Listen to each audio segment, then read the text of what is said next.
Welcome to Create Before Consume. Podcast Now, from creators, here's your host, by creators, Fitz. and we're just creating. So, my name is Fitz.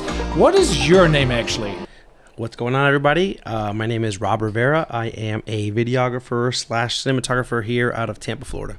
Nice. So I met you over the internet. It's one of those stories where I'm like, dang, I really dig the style, really dig the quality. And like in Tampa, I think that's like your area there. Or would you, where are you shooting usually? Absolutely. While I do travel out of state a good bit actually to go shoot, I am definitely based in Tampa and shoot a lot of Tampa companies and Tampa businesses. So I would say, yeah, home base is definitely still Tampa. Sweet. Usually, so that's where I get like inspired and excited about. I saw your YouTube videos, and we just talked about before we started the podcast about sponsorships. I'm like, oh, he has like the YouTube going. I'm like, that's what's up, and that's where I'm all about, because like creating on social media is like kind of tough, and you have to teach yourself like multiple jobs. So, what is your YouTube journey? I can describe it in one sentence. Yeah, do it. That's it, actually. It's pretty rough, man. So I think like a lot of us, we have an expectation of like instant gratification for many things. Yes. I think YouTube is one of those things for me where like, you know, I'm not going to lie, like money definitely moves me. Yeah. Oftentimes. And so like when you work hard as shit on a video, and it doesn't get views. Yeah, and like 13 people watch it, I'm just like, what am I doing? Like, why am I wasting my time, you know? And so like, I have other experiences where this has been proven time and time again that it's literally just consistency. I have two guys that I've worked with that I used to shoot their YouTubes for them, and both of them are doing extremely well, like living very well off of YouTube. It can be easy. It can be easy. It can be, I think, depending on what your content is. Yeah. So what do they do? Like what is like? So one of them is my my good friend Farnham, who has a channel called More Seasoning. He actually has a cooking channel. Huh. Yeah, that's cool. He actually throws together, I mean, like I think he's going up to twice a week. So he'll basically come up with his own concept for different meals, and then he'll just put it together. And so this was going on for, I think, wow, like 2 years before finally like he had like HelloFresh hit him up and was like, hey, here's a good bit of money to do like 45-second spot. And then like this wine company hit him up and was like, hey, da-da-da. So like this sponsorship started coming in based on, you know, the fact that he was getting traction, and, you know, videos were still hovering at like 80, 100 grand a video.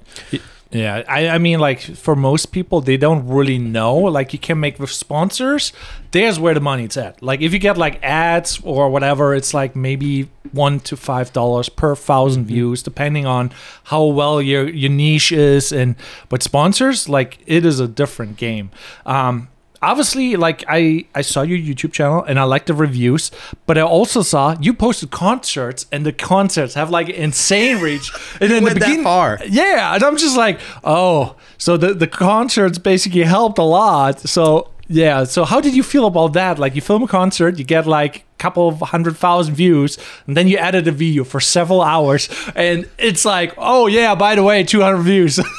So that's so funny that you actually dug that far in. Yeah, so I got started with YouTube because I am a big music guy, and I basically wanted to be the guy that people would pick up to go cover shows, and events.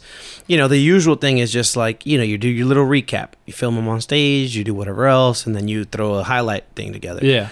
Like that's cool, but like I think people that can't attend would really benefit, and I think that might be something to discuss with bigger artists and say, hey, how about you record your whole show and put it behind a paywall? Yeah, because there's people that may not be able to see you in X or Y place, but would probably love to see it as a show. And that's kind of what I figured out. It's also like a really real experience, you know. Absolutely. It's like you're like, oh, you're in the crowd, you know. Everybody raises their phone, but the quality, whatever. Yeah. I mean, and everybody has a phone, and there's probably 3,000 angles plus of the same thing. But it's good when, like you can get that perspective, and it's better than a phone for sure. But yeah, I posted like a video. Literally, the first one I did of Wiz was like, I had a handheld camera that I literally held up like this. My arm was dead because I held it up until it died for like an hour. And like it was this literally work. Oh, absolutely. And like people are like, yo, you ready to go? I was like, no, like I'm still filming. He got to look at the camera a couple times, and then somebody got tackled. Like they got on stage and got tackled that show. And it's so funny because I'm like, what are the odds that just when I'm recording this crazy stuff happens? And like it created for a moment that people were talking about it on the video, and like people kept tagging the time code where it kept happening, and like more and more people were, next thing you know, it's got like 380,000 views, and I'm like, what? So now I'm curious though. So I'm a big nerd on YouTube, social media in general, and like I said, like I did a little background check, like what is the hustle, because like client work is the one thing, and it's always kind of like doing work for other people and fulfilling their dreams, Sure. And I like building my dreams, and that's where I'm like, oh, I get inspired if I see other creators creating stuff.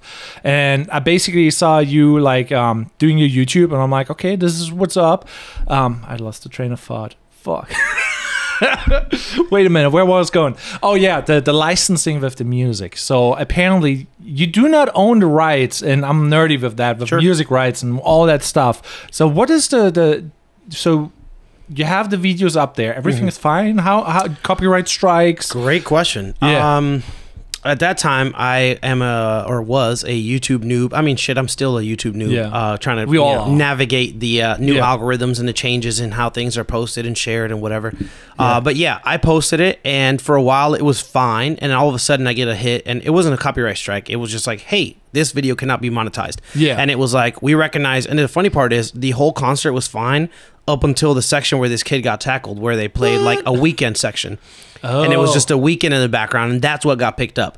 And it was like, oh, you can no longer monetize this video. I was like, oh, I don't care because I don't have 1,000 subs anyway, or the watch hour, so I'm not getting any money. Yeah, but now you do, like because like you got the viral piece, and it seems like if you have like the concert and you have a good experience and a good angle, and you don't get like shut down for it, it seems like a good way of like, hey, let's get some followers and then monetize with something else. So and this is what, going back to what my YouTube journey is, I'm still like just stumbling along because I'm not getting paid yet. Yeah. And I haven't gotten a single dollar. Actually, funny enough, I was seeing my account starting to go up in dollars. Yeah. And it got to like $90. I think they break you off at like 100. Yeah. And then all of a sudden they're like, hey, we're changing the rules for monetization. So literally I have $90 hostage in the Google algorithms because the 4,000 hour watch rule, I don't have that yet because ultimately I just need to post more content. It's a really hard nut to crack, and I'm just like, when they changed, I got paid 1 month and the next month, and I'm like, yeah, getting the YouTube money, got my first $100 from it, and then they changed the laws, and I'm like, okay, I'm not even close. I had like 100 subs, and I had one video where I made like a little short movie, and it paid me like $3. Then I had like a viral snorkel video, and I'm like, okay, got there, but now I'm like far off, and I'm like, I gotta get back on it. Yeah, the money ruins it. that is my struggle as well. So going back to that piece of instant gratification, right? I'm doing all this work on YouTube, like to eventually get paid. Yeah. I think where most creators struggle is that getting over that hump. Yeah. Of saying, hey, like, this isn't for right now. This is for the future. You're investing your time and your energy into this. And I mean, if you really think about it, it's like anything else. You know what I mean? You're not going to, Rome wasn't built in a day, and you're not going to just wake up tomorrow and all of a sudden like live off of YouTube. You're going to have to put in, it would be amazing. But I mean, you can take shortcuts, right? If you have actual money already, then you can help boost and sponsor and, make brand deals with other people. I mean, that's what brands do. That's why they use influencers. So there's other ways to get around it. But if you're just solo doloing this situation on YouTube, it's a challenge, man, because I put all these videos out just to like, and some do really well. I mean, in the grand scheme of things, not 300,000 views well, right? But well enough that going to the sponsorship piece, what has kept me motivated to do some of the things that I do is that I get free stuff to do reviews. Mm-hmm. So it's not like major stuff. Actually, I'm not gonna lie. Shout out to Porky's because they have sent me. What is Porky's? Porky's is a monitor company. Ooh, yeah, I like monitors. Just like that one. Yeah, okay. So they've sent me a ton of on-camera monitors. I probably have like 4 of them from them. Feel World has sent me some stuff.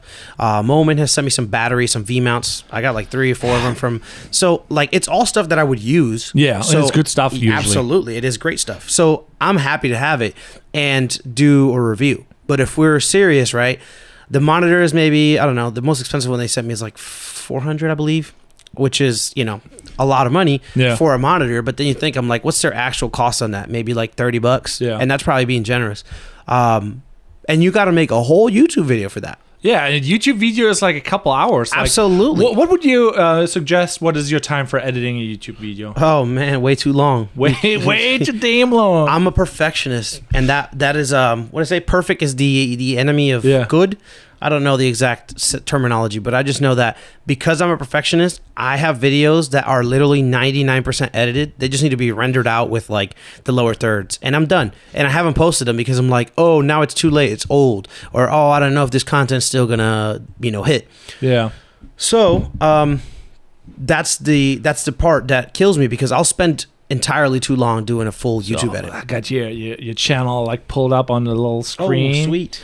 You got the Ronin ass free. I had to do it because I know people love the Ronin. Yeah, it's a very popular a really piece. good thing. Like, and you're killing the game here. You see, like, you got the sponsorship and whatever. And I love the style. You know, you have really good style here. So if you're watching right now, you should subscribe to him and to us. And yeah. So what is like your goal now? Like you're doing the videography, you're doing the YouTube. What else you doing? Man, I wish there was more depth to that. I am literally a video. I am a camera. Like, I don't have much else in life other than video. I have two kids. Don't phrase it like that. Yeah. I say that just because I really love what I do, and I became one with my passion. Like, truly, you know, I have 2 daughters who I love very much, and a beautiful wife. Also a son on the way. So I'm a busy guy at home. Yeah. But outside of that, really, it all comes down to creating. And I really fell in love with creating to the point where, like, I don't really have to be paid to do so. Yeah. Well, obviously we all have bills to pay, and life is not easy, especially this year. Like, yesterday I heard some like TikTok news and whatever about hyperinflation, and I'm just like, okay, I got my ass beaten left and right already. Like, what else is going on? You know? Yeah. So So how do you deal with this situation right now, and what social media platforms you will see like working in this year, or what is working for you? So that we have some actionable advice for people. Yeah. Well, I mean, I wish I could give more advice from like a place of knowledge. I am kind of testing the waters myself as it is right now. I've always lived on Instagram for the most part. To be honest, I actually started on Facebook with all like my family and friends. I quit my job back in 2017 on Facebook Live. Damn. Yeah. That's a power move. Everybody loves it. Every year I get a bunch of comments or whatever. Like, it was nuts because that was my way to keep myself like accountable. Yeah. Once people see you like publicly making a statement like, I'm quitting my job, I'm going to follow my dreams. Like, I can't really like not do that, or you're going to look bad. And that's enough for me. Social accountability is one of the best things ever. So after Rachel had her accident, and I'm like, okay, we quit the gym, and I'm like, now we have to go back to the gym. But we had the habit of like always when we walk into the gym, we're making a really shitty like video of like the sign of the gym, walking in the stairs off like the treadmill, whatever, and that's it, you know. But it was like, okay, people see that I'm going, and I'm like, I have the social accountability. I'm like, I'm doing good people stuff. Yeah. It's powerful. It's absolutely true. And that's the thing. It's like, social media has become a gigantic part of our daily living. Whether you like it or not, it's here to stay, and probably going to get crazier with the advent of AI. Yeah. But ultimately, I just wanted to hold myself accountable in the public eye, because it's one thing I like really despise is looking bad in the public eye. I probably care more about that than I should. Yeah, it's good and bad. Like, when I see your style, it's like so polished, and I really dig it. And I'm just like, that's where I'm lacking. I do not care at all, you know. And it's bad because like it's like kind of you have to carry yourself in a good way, you know. Like, I'm still doing the work, and I'm still getting work through doing the work, but it's like, could I be somewhere else if I would have done like what you do, like with the really solid presentation, the really high quality? I'm like, oh, and that is like my weakness, I feel. That leads me to the point of saying that probably the best place to be is somewhere in the middle. Yeah. Because at my level, right, I have set the bar so damn high that like if it doesn't meet that bar, I don't even want to post it. I don't want to share it. I don't want to discuss it. It doesn't exist to me, and I'm filming something else. I'm shameful in the corner. Oh, absolutely. If it's not like top tier stuff, then it doesn't go out. And then what happens? I don't post anything. Yeah. So, you know, I'm trying new things, right? I started this thing myself. There's one video on my YouTube right now, which I probably should have dropped on a different channel. I attempted to do. Now I'm curious. It was so basically I started this idea that I thought was pretty funny. In essence, I don't know if you've heard of Genius. Genius is basically like a platform where artists get on and they basically perform like a verse of their song and they do a breakdown of the lyrics. Oh, yeah. So that's the last one that you did. Yeah, so like I basically wanted to like take a page from that playbook and say, hey, I'm going to like do my own take on Genius. I called it Smartish, and I even got like the Instagram, I got the site, I got the whole thing to like roll it out as its own separate thing. So what happens? Well, two things. Number one, instant gratification strikes again. I say, this could be awesome. Everybody's telling me how great of an idea it is, how I should do it. I started getting some pretty big people. I mean, Famous Kid Brick is up there. And he decided to be on it, and I was like, hey, come through, let's do this, blah, blah, blah. It took me almost 2 days to edit that one video because I have to like do lyrics and then make it interesting and exciting and pop up some graphics. So it's not that easy. People think like, oh, you just hit record for 5 minutes, upload it, or maybe make a cut back then. No. No, it's a pain. And more so when, again, you're trying to be a perfectionist.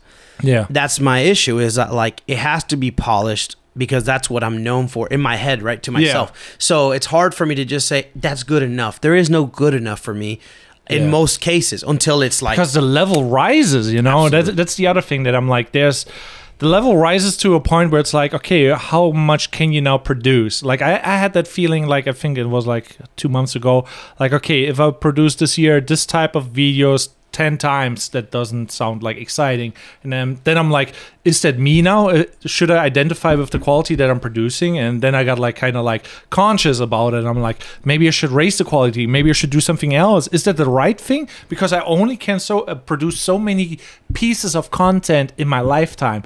And then I'm like, you know, I got in that circle. I'm like deep. Yeah, I'm just like, am I my content? What am I? Because like I don't care about my content. So I'm like, okay, I should maybe care or should not care, because like if I identify with that and it represents me, maybe. Yeah. That's literally that. You hit the nail on the head. If you identify, like ultimately, right, every time a video goes out there, whether it's your face or your hands that made it, it's your brand, you know, it carries your weight. So for me, it's like, hey, I remember distinctly one day we were filming a music video and like the artist decided to choose to do something I didn't want to do and like shoot from this weird angle, and like I was like, no, this doesn't look great, blah, blah, blah. And so I was like, you know, having a fit about it, and I had my friend who was assisting me at the time, and he was like, as I'm like complaining about all these things that I don't like, and I'm just like, whatever, I'm just gonna get over it, whatever. My friend's like, bro, relax. He's like, your C- work is other people's A+ work. Exactly. And I sat there and I looked at him for a second. I was like, but that's what makes me though. That I can't accept C- work. It's not acceptable. Yeah. And that is a curse. Like it's a blessing and a curse, right? Because yes, equality is great, but like how many times haven't I made something that's like, to some people, I mean, mind blowing. And then for me, I was like, that's C- work, dump it. And it will not see the light of day. But here's another thing. Like as a videographer, you know, I see it from that aspect of like, okay, I'm getting paid for the shoot, and now client tells me he does not like his hair there. He does not like his smile there. I'm like, well, you have no idea how your smile looks. You have no, like, you know, the reasonable perception. Yeah, you know, is not there. It's like if I tell you your smile looking fine there, you're fine, you know. But I'm like, they have the same thing, and I'm just like, I don't want to get caught in that. And then I got caught in the opposite, and I was just like, man, I'm telling you, I couldn't tell you which one is better or worse, because again, like, you know, you found me off the fact that you see the YouTube and it's like, wow, this is great polished work, but you go back and check when the last time I put a video, and then check the last one before that. And it's just like, man, if I don't see like at least 1,000 views on a video in the first couple of days, I'm checking out of YouTube for the next couple of months. And that's pretty much the unfortunate like the hamster wheel that I'm stuck on, that it's like, okay, the numbers produce content. Because I'm like, if I'm not getting paid, then at least Yeah. I hope somebody's watching it. Yeah, or appreciates it. Yeah. It's weird. You know, like you got like some really good stuff there, and I'm like I said, I dig the content. I really do, because like my content is a little bit different. I do like gear reviews too, but it's mainly like bikes, e-bikes. You know, a little bit camera, a little bit of this and that. You know, so I'm like, I don't know on what to focus, and I'm like in that self-finding journey, you know, and I got lost in the thinking, and I'm like, if you think, you don't do, and I learned that is my weakness, so I'm like, less thinking, more doing, kind of, you know. Love that quote. Yeah. I had wasn't quite a mentor. I had somebody I work with. I consider him a mentor because I learned a ton from him. When I first quit my job, the first thing I got into, thanks to a buddy of mine, was basically making videos for a guy who did courses on multifamily real estate. Okay, that's very niche. Extremely. But the guy had he had money like his whole life from doing this. Yeah. And so his story was pretty phenomenal. But I was learning because I'm filming what he's basically I'm filming his courses that he sells for a lot of money. And then he started doing masterminds, and people would come to these events, and I'd hear him some more. And like, it was all this stuff that at that time, not having much money, I was getting paid like $40 a year, I believe. I couldn't really fathom like buying an apartment complex or something, right? Yeah, but like the numbers, the basics that he was talking about would hit. It was like, hey, you know, analysis paralysis. Don't get too stuck on like analyzing something that you don't actually take action on it. Yeah. And while that was referring to this very specific thing, it definitely applies for, I mean, probably anything, but for sure in what we do, where it's like, is this good enough? Is this pretty enough? You know what I mean? Am I giving enough value? Did I talk too much? And like, you get there to the point where like all these little questions turn to speed bumps until you eventually just hit that wall. Yeah. And you're like, okay, well, I guess this is trash. Let's move on to the next thing. And it's unfortunate because I have so many projects that have just hit a dead end in my mind only. Yeah. They can go.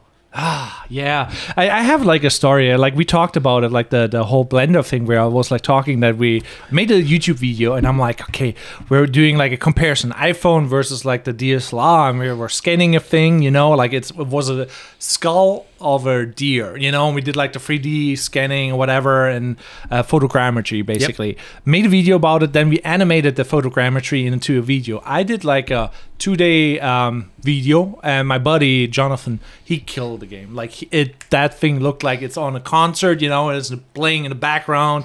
Like I maybe can even throw it on here. I don't even know where it is, but he killed the game, you know. And I'm just like, I got the gig because I posted a video with photogrammetry and 3D animation just like the week after. I'm just like, randomly, I'm just like, I said yes, you know, and Jonathan just killed the game, and we did like so many weird things afterwards, and I was like, okay, I got this gig. Jonathan, you want to help me? Just goes to show, put out the content sometimes, but you know, like skill is not like, you know, that you can't fake steak. Yeah, no, for sure. Like I think skill is important, but I mean, what good is skill if it's just sitting there? Yeah. So on that note though, what inspires you? Like what is like, you know, obviously you got kids, so that is probably like, okay, bring the money on the table. That's that inspiration. That's a motivator. That's a motivator. Sure. But what else? Oh man, I at the risk of sounding vain, I didn't really grow up with a lot of money, so money definitely moves me a lot, and I've done a lot of things that maybe like video specific that I'm not like super happy with or proud of just to get a nice check. Yeah. So that for sure is a big motivator for me, of just being at least financially independent, where I don't have to be like, oh, chasing the next job. Freedom. Yeah. You talked about like what's next, or like what, so like it leads into that, right? I've thought about a couple different things. I think my dream state would be finding a way to marry traveling and getting paid. Okay. If I can travel for a living in some fashion. Yeah, there was a time frame. I don't know when it was, like 2 years or 3 years ago, you know, and everybody's like, I want to be that Instagram travel mindset, whatever shenanigans thing, you know, and Airbnb everything, and I'm just traveling from A to B. I'm just like, I feel like now the content is out there, you know what I mean? And now it's kind of hard to do. It's not impossible. Now you theoretically, I don't know, like you could go to ChatGPT free, give me like the game plan for this. How do I do, you know?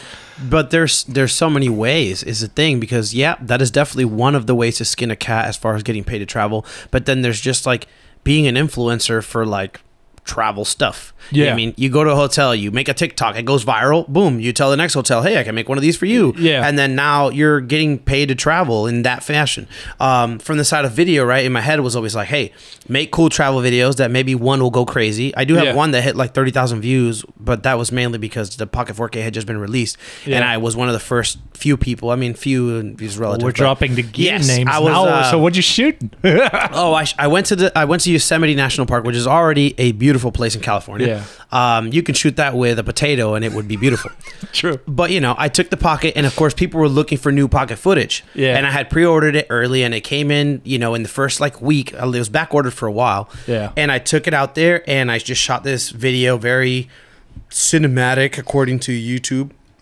And basically, I just wanted to shoot something cool with it. And that video went crazy. I actually have a wild story from that because I was on OfferUp selling a cage for my Pocket 4K. And some guy comes to buy it to my house. We end up just chatting at my door. As you can tell, I'm pretty talkative. What's a good thing? Like that's like when you have a client, that's what you need. You know, you got to get like, oh, we're buddies now. Now it's like, let's go easily. And I think any of my clients will probably tell you that I don't shut the hell up.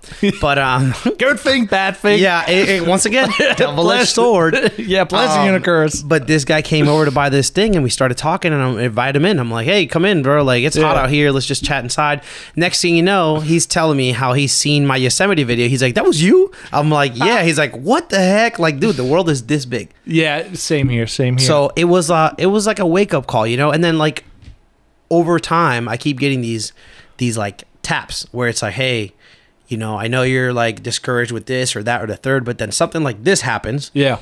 And it reminds me that like people are indeed watching you. I went to Miami one time in the middle of nowhere. My friend was doing some kind of, you know, a convention or whatever. And I'm shaking hands with some random guys, just meeting them, whatever. And one guy's like, yo, you're a video guy, right? And I was like, maybe. Yeah. If you pay, I am whatever you want. Right? And then he was like, yeah, I know you're Animus Visual. I'm like, how do you know that? But he's like, oh, dude, I seen your YouTube video and da-da-da-da. And I was like, bro, what? This is 4 hours away. Not even in my... I can expect somebody in Tampa to maybe recognize me. But I'm like, in Miami, it was pretty crazy. And those things have continued to happen over time where I'm like, man, you're just tripping on yourself. You're putting your own speed bumps in your own way, and there's nobody else stopping you from doing what you really want to do. If you want to do it, then just do that. Yeah. So nowadays, I don't know how you can relate to that, but it's like nowadays people are like, oh, what camera do you have? What do you know? And it's like I started out on a Samsung Galaxy. I think it was one of the first ones. Filmed my freaking self on a Galaxy. I'm like, now I'm making a vlog on a Galaxy, you know. And then I stepped up to a point and shoot, and then I stepped up to this and that.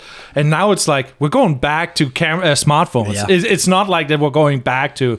It's weird, you know. How do you feel about that? It's such a weird thing. We're going back to the smartphone. I'm like, at least in my world, kind of. Yeah, I'm glad you made that distinction because, in theory, yes, especially in the social media side of things, smartphones like rule. Yeah, like you mentioned earlier, just like the look of an ad or the look of, you know, any content piece. Yeah. If something feels like somebody's trying to sell you something because it's super polished, it's super pretty. People are allergic to that. They're just like swiping in like they didn't microseconds. Microseconds. Oh, this is HD. Whoop, gone. Right. And I, you know, I agree. There's certain things that like you can do to make your footage look better, whatever, Instagram filters, you know, whatever, Ultra 4K, sharpened 4K, whatever. But ultimately, we know what a phone feels like even. Yeah. And I agree. I think most of the content consumed on Instagram now is literally phone content. And I say Instagram, but really it applies for everything. TikTok, how many TikTok videos you'll see is just like, hey, I'm doing this, I'm doing this. Like TikTok is like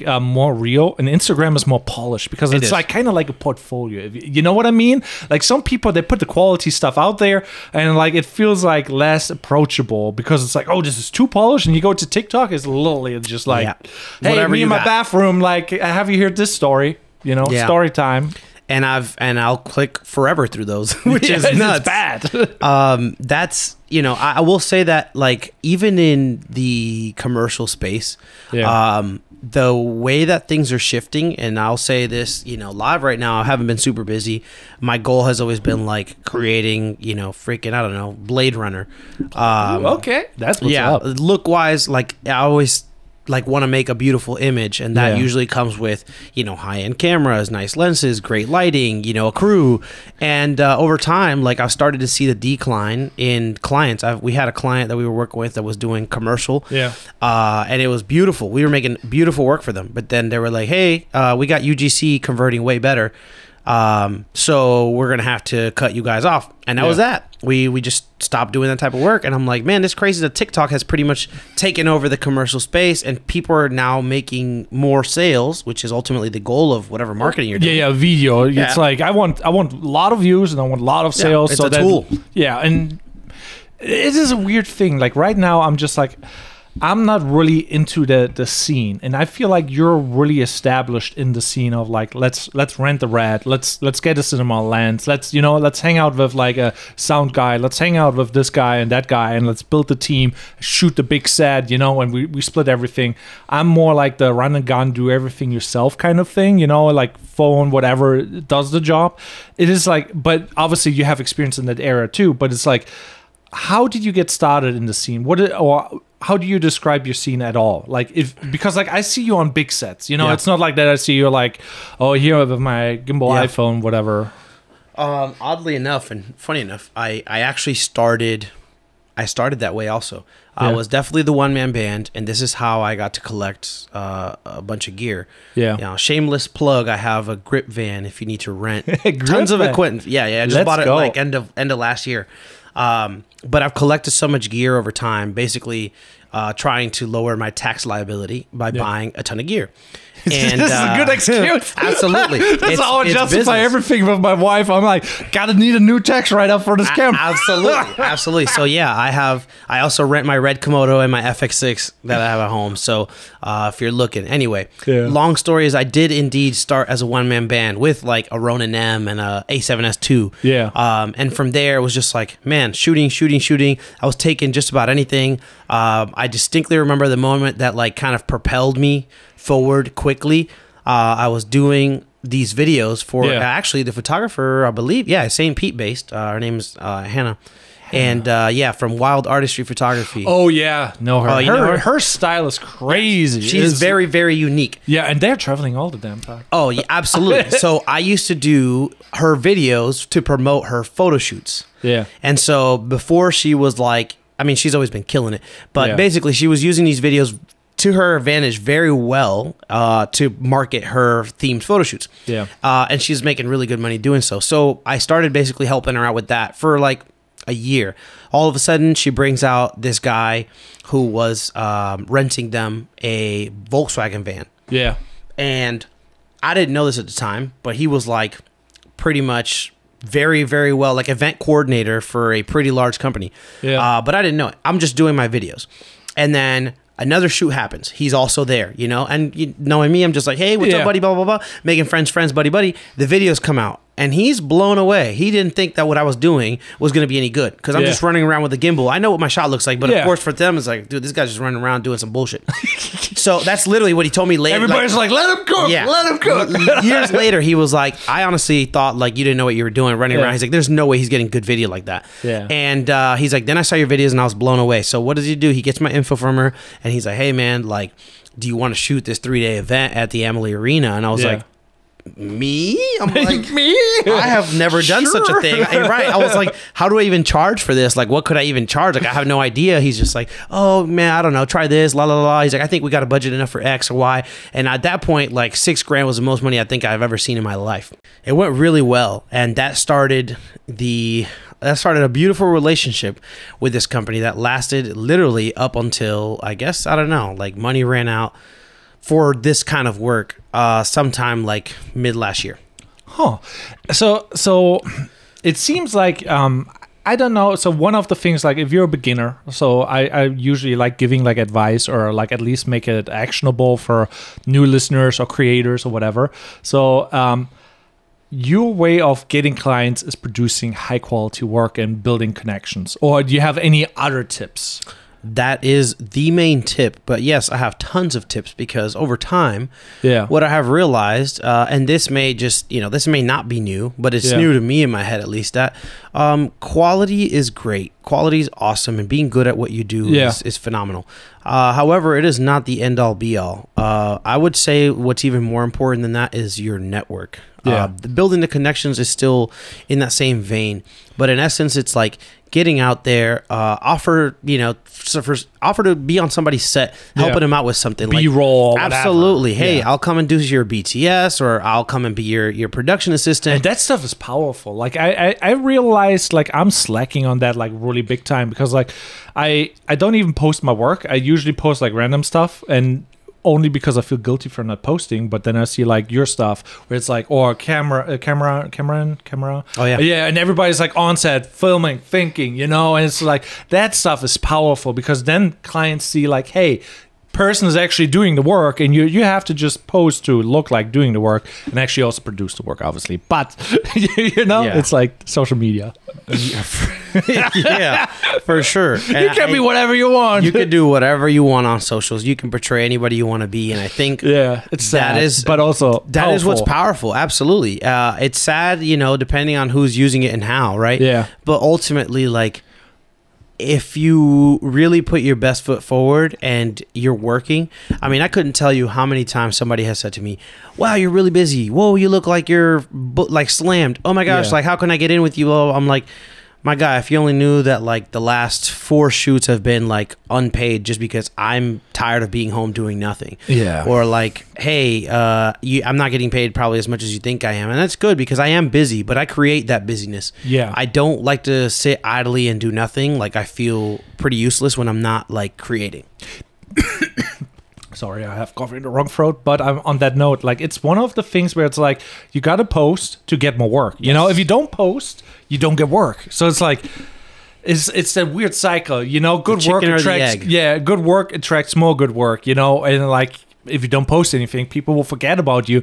And sometimes just posting reminds them of your existence. What is like so weird, because like you never left, but it's like, oh, you didn't post for like 5 days, whatever, Now they're going like with that other guy who just popped up in the algorithm. And so it's like, it's a weird grind. It's the rat race.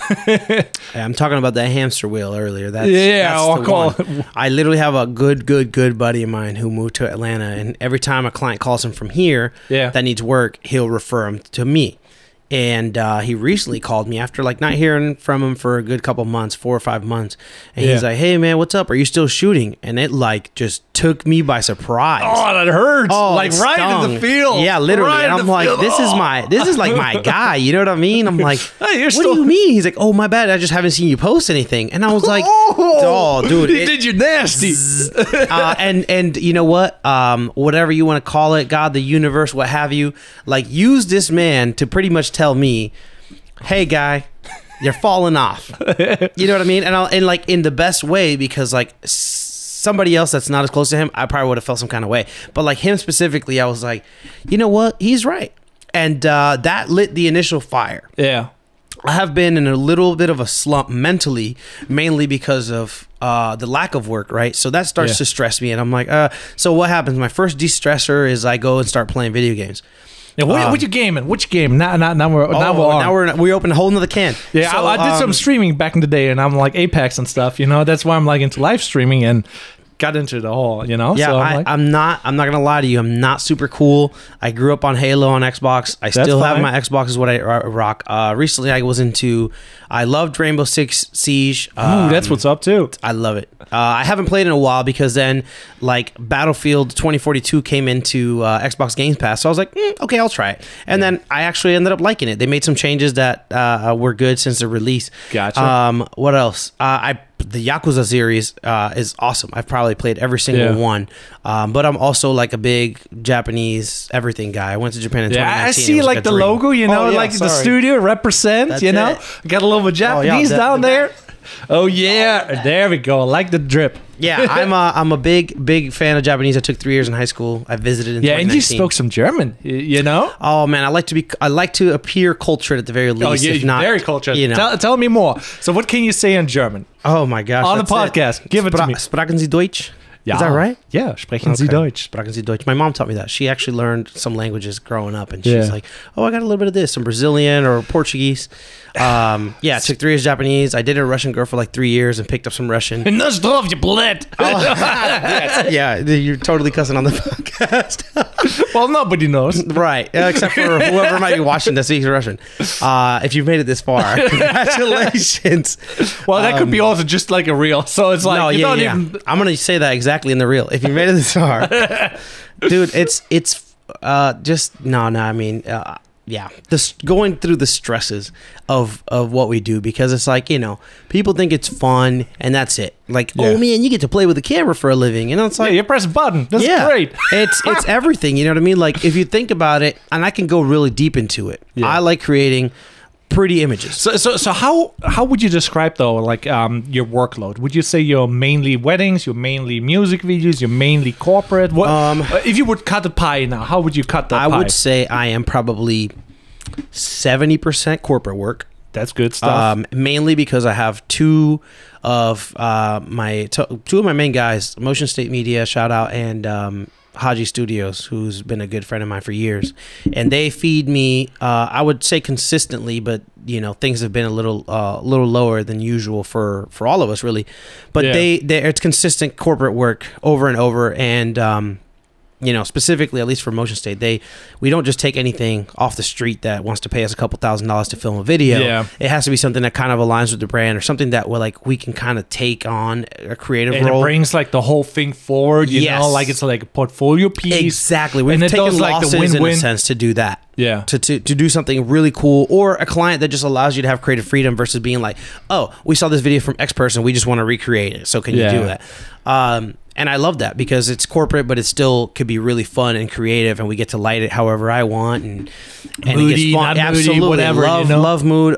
Most clients, like, we'll show them the portfolio, and you'll know, kind of like early on if it fits the vibe. Yeah, I have like that weird thing, like when I'm like, people want to see your work, and I'm just like, I'm not really like a strong like, this is my style. I have a little bit of a style, but it's not like as defined. So if I would usually do something, I do the research, like what is popping in that niche. Like if you do a wedding, there's a certain style. I'm just like, you watch the top 10 wedding videos and you kind of like do the middle in between. That's kind of what I do. What is not like maybe the best move, because like some people have a really clear style, and I'm just like, I just hate like when it's going back and forth, like, oh, I want it this way and I want it that way. I'm just like, so I do a neutral piece, if that makes sense. Yeah, but I mean, that is a style, Yeah. There's people that just don't want their stuff to look like a washed out contrasty mess. Yeah.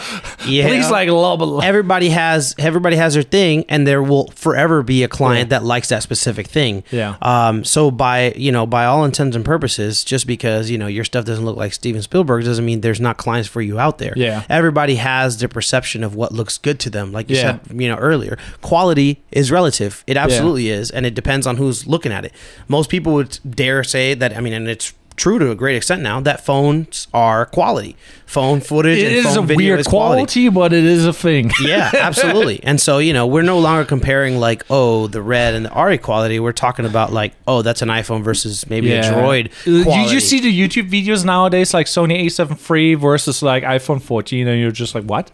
Yeah. What? That should be not a video. This is like, 3K versus like 1,400 maybe, and it's just like, it is a video in the photo aspect. It's really a tough distinction. It's a tough call. Yeah, on video though, you kind of see the muddy, compressions, you see the artifacts, you see a little bit of everything. I feel like we are the snobs in a way, where the client is like, does not care. Yep. And it's like, I want exposure for the sky, and like, I want the shadows bright. And it's like, why is that not on the expensive? I pay.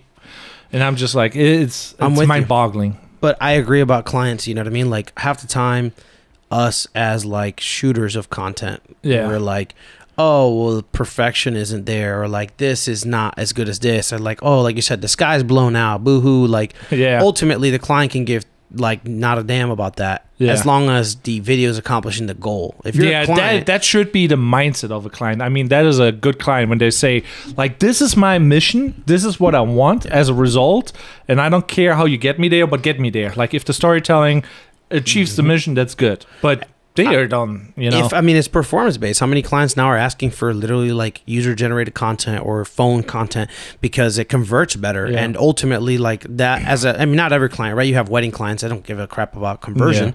They just want something that looks good, and in that case, they might prefer an actual camera quality over using a phone.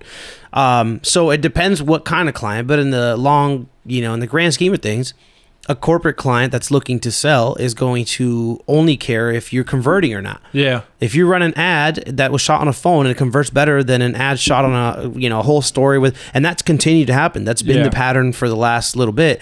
A lot of clients have noticed that, like, while yes, good video stuff with the story does convert, somebody literally posting about how they got these new headsets, headphones or whatever, and like, oh, it's so cool and you can talk to your friends and blah, that is selling their stuff like hotcakes, and it's probably a lot less expensive than doing a whole setup with a crew and all this stuff. Yeah, I feel like this year, so that's like one of the things, like, I don't know what your YouTube subscription list looks like. I'm like really like a Mr. Beast guy, kind of, like I cannot do the content, but I get I admire the style and the psychology behind the editing, and like it's like bomb, bomb, bomb, bomb, bomb. There's always every half second something going on. If it's not an animation or a title or a scene change, there's always something going on, and it's like fast paced. The structure of the videos and everything, and then there's like the cinematic, people who do the cinematic edits and everything, and it's like very slow paced, and it's not a good hook, and they maybe don't even do a hook, but it's very powerful and emotional,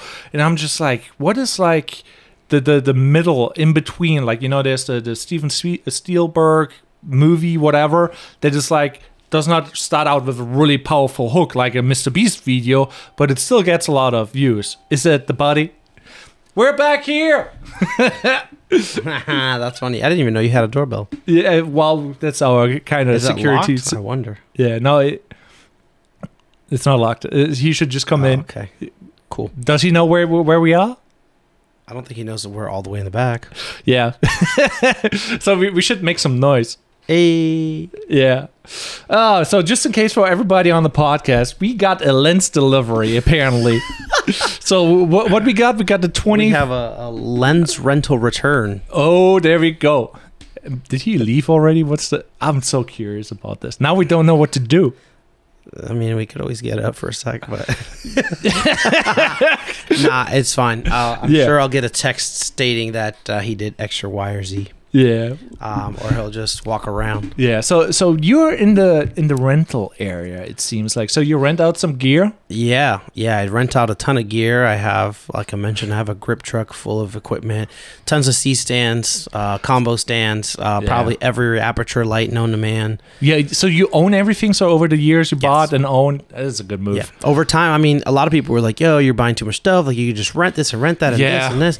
And it was like, it kind of made sense. But then I'm like, hey, sometimes I don't have time to go rent something. I might have a client that hits me up and says, hey, we need to shoot, like, can you shoot tomorrow morning or tomorrow afternoon or whatever? And that comes at a premium. But like trying to struggle to find things that you need for a shoot the day before is rough, to put it nicely. So I started buying things so I don't have to rely on anybody or depend on anybody, and of course just own better quality stuff to produce better quality videos. But it's also like a never ending story, and you always buy, and it's like, when do I make profits? When I sell the gear, or so it's a weird phase, because there's every half year new gear, if not multiple times a year, He just left it on the entrance. No, well, that's fine.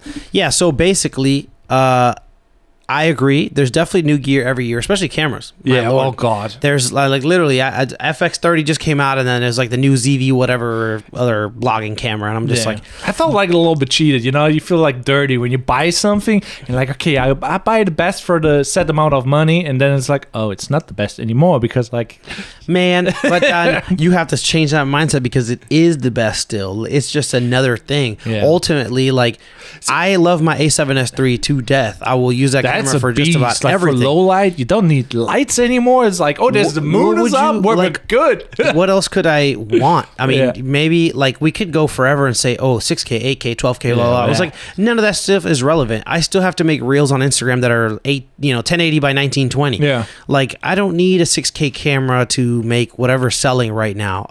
Was it nice for whatever? Then sure. But ultimately, like 4K 120, What else do I need? Yeah, so that's the thing. Like, also, like, one of the big kickers with the where do I have it? The FX30. You know, it's like, oh, it's a crop sensor, and so me coming from the GH5 is like where I'm like, yeah, I had a micro four thirds sensor and the lens compression and the bokeh and whatever. Yeah. It's like it's a little bit different, but the client does not know. Nobody really knows. If it looks good, what you do with it, nobody cares. So it's a weird thing. But then there's clients, I want full frame, you know, and it's just like, do you really though? It's gear's like a weird aspect.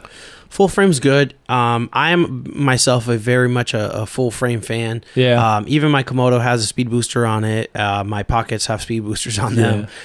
Mainly because of getting stuck in like a tight space. Yeah. You know, unless you own specifically an ultra wide angle lens for a crop sensor camera, like you're pretty stuck. It's hard to come in this room, for example, and then like want to get a wide shot of the room, because you're going to need one of these very, like, I don't know, like a 10 to 16. Yeah, so that's where I'm like kind of like, because I came from the vlogging era, so I did vlogs and stuff and started on the phone, and like that's my favorite type of lens, like the wide lenses, but it's not very, you know, like good looking for like, oh, this is now a wide angle lens and you're shooting a face and it's like fishy, you know? Yep. Fishy, I like that.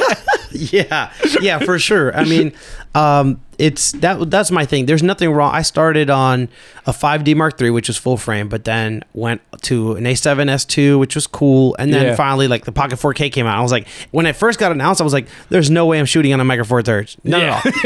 And then it came out, and I was like, all right, this camera looks nuts. Like, you could shoot, at the time, you could shoot Cinema DNG RAW, and I was like, that's crazy. I got to have it. So I picked it up, and to my surprise, other than, like I said, needing a super, super wide angle for those very wide shots, I didn't really, like, care too much. I had an equivalent of 24 to 70. That was my walk around, and, like, it was fine. But over time, you know, more stuff comes out. Like you said, it's a never-ending story. And so on that note, though, if you're a beginner and you're like, okay, I need to drop some money on a camera, I need to, you know, it's like, what would you tell a person like that? You know, when they start out, do you really need to? What is your, you know? Okay, I would say that there is videos I could show you right now that people shot on like a T3i that you would be like blown away with. Yeah. Couldn't tell you like what camera. You wouldn't guess what the camera that was shot on unless I told you. That came down to composition, lighting, acting, score, like pretty much everything else. It's like a cake. You know what I mean? Like you could have the best oven in the world, but then you throw in some like whatever crappy batter, you don't use sugar and whatever else, and it's like it's gonna be pretty bad. Yeah. So like it's if you don't have all the ingredients in place, it doesn't matter that you have the best of this one thing. Yeah. You know, everything else is weighing you down. So ultimately, I would say learn the basics, you know, get familiar with exposure, get familiar with composition, get familiar with like framing, get familiar with lighting. My God, that's like the biggest tip. Lighting should have been at the top of what I just talked about. Or audio. Audio is like one of the, like, that was like my biggest weakness, like for the longest time. I had like YouTube videos where the audio was too quiet and they're like watching my videos. And I'm like, in my head, I'm like, I blasted the speakers. Every speaker on my computer is like blasted to 100%. It's just like a decent quality, and then I did not realize like I'm not hitting the -3, you know, and I'm just like, okay, now I know. But that's all experience, and that's what I say. It's like get really involved, right? Get like, when I started, me and my wife used to have all sorts of fights because all I would do is sit in my room and watch YouTube for like literally over a year. Almost daily. What would you watch though? What is the sauce? Oh man, what would I watch? For a while I would always watch camera reviews. What's the best camera? And we all make that mistake, man. How can I spend my money? Yeah, we all make the mistake of like thinking the camera. Sure, yes, the camera is an integral part. However, like again, going back to how phones are a thing now, a major thing. It's not all about the camera. You have to learn the basics, and so a lot of things were then like, okay, telling a story, you know, like beginning, middle, end, and how do you chain between these things? You know what I mean? Or like how composition. To make it creative. Yeah, like why do I think this picture is great and this picture of the same thing by someone else is blah? So I did a lot of comparisons between people who are like, the beginner versus pros. Yeah. And like, why does a pro think a certain way? Or like, you know, how would a pro shoot this that a beginner might just be like, oh, cool, a nice tree. So like, you know, your angle, your composition, your framing, those things go so much further than whatever camera you have in your hand. Yeah. Even just knowing when to move a camera.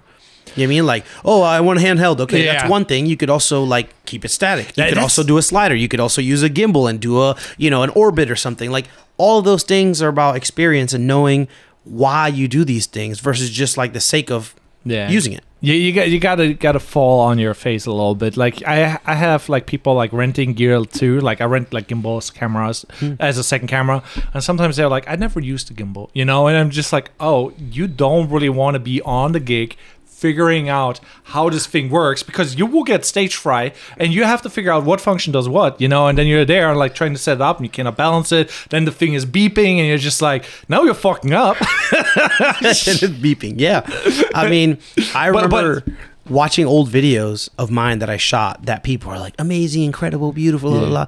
But this was around the time that Ronin M was the shit. Yeah, also like times have changed. Like everybody's a snob now. Everybody's like, they saw the best of the best, and that's their standard. Like even grandma, she's like, oh yeah, everything is gimbal. Why is it shaky? Yeah. And now it's just like, try to get that quality as a, let's say, beginner or in the medium. The standard is still the highest professional, because only the top of the top content rises to everybody. And then it's like, oh yeah, everything has to be like that certain level, or, you know, or it has to be really street like. It's I agree. The in between kind of falls in the in with the crowd. Yeah. So it doesn't really like rise above or end up at the bottom. You're just kind of in the middle. You know what I mean? So like, I'd agree. It's just a thing of like, I used to be obsessed with gimbal. Literally, I would never take it off. And like, if you watch these videos that people thought were great, it was literally me on a gimbal, like orbiting, pushing forward, pulling out for the entire video. And like, I remember watching it, not even like a month after I finished it. And I'm just sitting here thinking, I'm like, when does the camera rest? Yeah. I don't remember the camera ever sitting still this entire time. I'm like, I don't like this. I don't like this at all. And I think like once you start learning again what feels good, because it's not even about like, oh, this looks nice. Yes, a gimbal shot will always look nice if you are doing something that isn't just like crazy with it. But ultimately, like, is there a reason for this other than the fact that like you want the shot to move? Like, it's good to show a dynamic shot. It's good to do reveals. It's good to do like, you know, some smooth, just some tilt ups, you know, on somebody, or using it on high up and being able to come down. Having a lot of variety can be really powerful. Absolutely. But it's like a specific shot that you would get like that, and it shouldn't be your whole thing. I'm a huge handheld fan. Yeah. That's actually my primary thing. And I think that came from just some of the people I work with who are used to, like, you know, in a sense, my mentors, if you will, of video. And I'm like, I love how this looks. Why? And I'll start breaking down the whys. And a lot of it was the way the camera moves and how it feels. That's also like another thing though. Like videographers, boy, oh boy, they're the worst people sometimes. Like when you go on a forum, like there's a bunch of videography forums, you upload a video, everybody has like a strong opinion and they roast the shit out of everything and anything. Oh, there's a micro jitter. Oh, there's this. I would have done this and I would have done that. So it's never good enough. Like there's like some good people out there posting some quality stuff, and I'm just like, they got roasted. I'm like, God damn, how could you roast that? This is Netflix quality. Right. And you're like, how am I going to post my stuff when their stuff is getting torn to pieces? Yeah, I agree. Like, and it's funny because that is literally every Facebook forum I know. It's like 3 or 4 people like, amazing job, which are probably people who are just starting or people who are just getting into it. Or, and then they're still like on the good side. Not ruined yet. There's still somebody that's like, well, this color grade looks way too blue. Like, blah, blah, blah. And I'm just like, you know, I'm cool, because at the end of the day, like, you're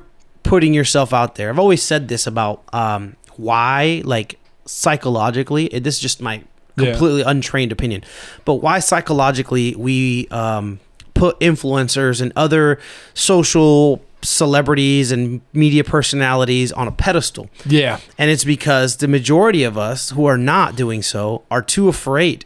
We're afraid of being judged. We're afraid of being picked on. We're afraid of being like put on a public forum where anybody can voice their opinion. And oftentimes, even if it's unwarranted, it's going to be negative because you got people just trolling just for the hell of it. Yeah. Also, so you have to be used to that, and you have to have thick skin. And so a lot of people, even myself included, was like, no, I don't like how I look. I'm not going to do this. I'm not going to do that. So I don't ever really get on camera. And so then we idolize these people, I feel like, to an extent, because they are able to do it without like worrying about it. And there's people still talking crap, you know, saying how bad their videos are, saying how they're not funny, how they're hideous, how whatever it is. Yeah. But like, they still push, and guess what? They're still making money doing that while you sit here on your phone and type your little funny comment. Yeah, they're doing nothing positive for society. It's like, absolutely. Yeah, sometimes it's just like I did like what was it? A really bad video, a really bad vlog, and then I got added by a kid from the Philippines or whatever, and I was like, oh, I want to become a vlogger, and now he's like a filmmaker and he's traveling around. He's in New Zealand now, and it's like,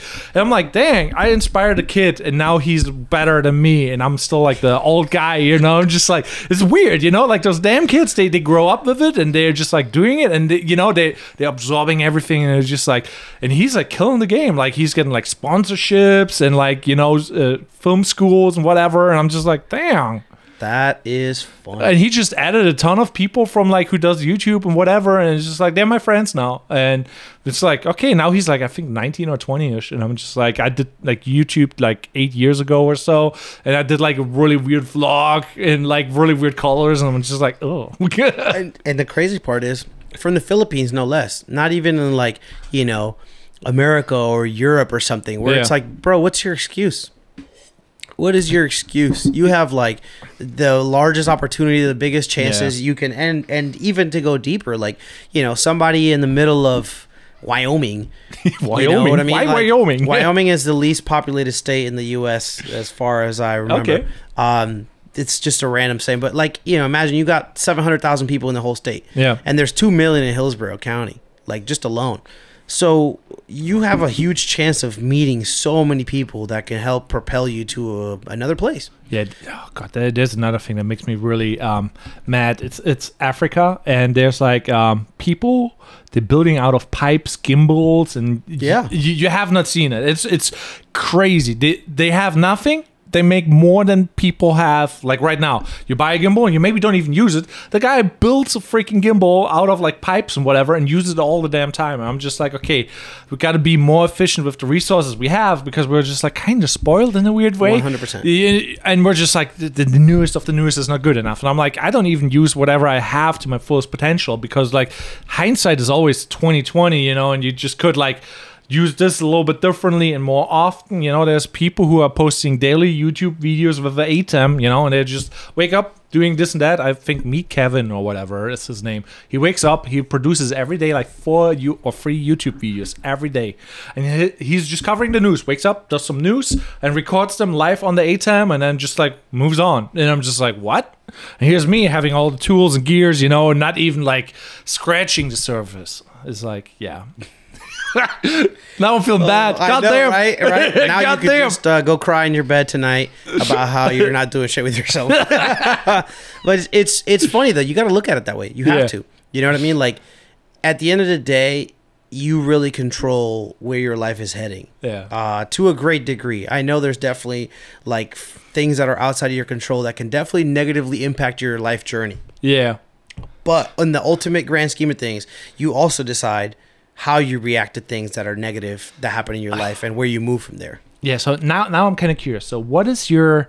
I don't know how you deal with like AI. You have any experiments that you did with AI, ChatGPT 3, and then text to video and all that stuff, and video photo stuff? Have you played with that stuff, or you're just like a little bit outside of it and just like looking over it and not really doing with... When it comes to new tech and new things, I am unfortunately a late adopter, like a lot of older people. I will say I was one of the first people paying for Midjourney before it's like whatever section it is now. I still have all the pictures from like way back when. I want to say this is like mid sometime last year. Yeah. So I'm familiar with whole like prompting to get certain things and like trying new things and checking out AI. We recently did a project where we completely did a script for a video. We inputted everybody's thing into text to speech, or speech to text. We got all the text, pasted it into ChatGPT, and told it to kind of give us the highlights, and then we were going to cut the video based on that. It wasn't perfect, but it was crazy just how it knew based on, we just basically gave it a prompt. It's like, hey, we want to make this video highlighting X, Y, or Z things, and then it literally picked the best parts of each person, and I was able to just go and cut those highlights out for each person, and it just laid it on the timeline in the order that it gave me. That's cool. And it was very, very close to where I would have put things. Yeah, I tested it for scripts, but now I got to the point where it's like, okay, I got like 2 scripts or whatever. I'm like, give me, what was the request again? Anyhow, I basically got 2 scripts, and I'm like, now I got the cool scripts, and I like them, but I did not execute on them. That's now the new thing. Ideas are cheap now, and now action is like even, like ideas became cheaper than they were already. Now it's like you need a good idea and you need to execute, and now good ideas are kind of easy to get in a weird way with AI. And I don't know how the future will like turn. I'm like kind of scared and not scared because it could enable us to do a lot more faster. Now, how do you see like the trends going right now with that? Positive, negative. What's the scoop? I'm kind of indifferent now. Right? I feel like when it first came out, right, I was like, this is incredible. Like this is going to help so much for everyone. You know what I mean? But then I'm like, on the other hand, it's like, well, they could end up like taking over a robot and killing all humans, and that really is not a crazy possibility now. Back in the Terminator days, it's like, but I'm like, realistically, if you have a rogue AI sentient, like I don't know if you heard about that. Bing went sentient, and it was kind of creepy. Yeah. Did you read about that? Well, I saw on my other podcast, I'm a little bit more into that because we are like talking about freelance stuff, And in the freelance world, now you can replace a copywriter with Jasper, or you can replace this with like that. And then it's like there's an AI tool for anything and everything. And now it's just like, what can I even do? Like ChatGPT 4 is better than a lawyer in most cases, like can write really good arguments and lays out everything. Like if you make an invoice, you can use ChatGPT 3 or 4, whatever it is right now. And if you write a cold email, it's really good for that too. And you can say, hey, write me that in this style. That's how I use it as a foreigner. I'm just like, why would I write my own emails? Like I have AI now writing my emails. I'm like, I don't like that style. Make it more friendly. That's insane. Yeah, I haven't delved too much into ChatGPT, but I hope worth to play for it, man. I want to play with it. That's the whole thing. It's like the access for everyone to be able to just pretty much do everything. My brother is a professor at a college in New York, and he's like, hey, do you know of anything like an AI that can detect AI written papers? I'm just like. At one point, you don't even know if the AI will just simulate a human, and then it's like, okay, we have to ban humans. So, right, like there's no way of doing that because, like, I have like issues with writing, for example, because I'm foreign, and I'm just like, there's spelling errors, grammar errors, whatever. So you will figure it out in between the lines that are like, oh, he ain't like the American, And I'm like, oh, now I'm using AI, so I'm like, whatever. So, but now it's not really my voice, so I'm like, what is my voice now? You know what I mean? You just entered the matrix right there. See, I'm just like, it's getting weird now. And no, I'm just like, I agree with you on that. That's true. Which is why I'm like, it's good and bad for like the human touch. I feel like is going to be needed, but I just don't know for how much longer. Because you're right. In my head, I'm like, if we teach AI everything about being a human, including how to make jokes, yeah, absolutely. Like I feel like some people are like, scripts are like even John Travolta. No, it wasn't. What was the Pulp Fiction one? Who's the guy from Pulp Fiction? Trenton Tarantino. The yeah. So you get movies in the style of Trenton Tarantino. You get raps of like whatever. You just tell AI write in the style of, and it will do exactly the style. And it's like so good, you would not be able to detect the difference, and you would have to hope that that the original did it or did not do that in that style. And you're like, I don't know. How would I know? If it's the same style. Imagine writing a script for a film in like 5 different director styles. Yeah. And it's the same concept. You feed it the same concept and you get different things. And it's like pretty instant. Yeah. And I did that. With, what was it? Trenton Tarantino.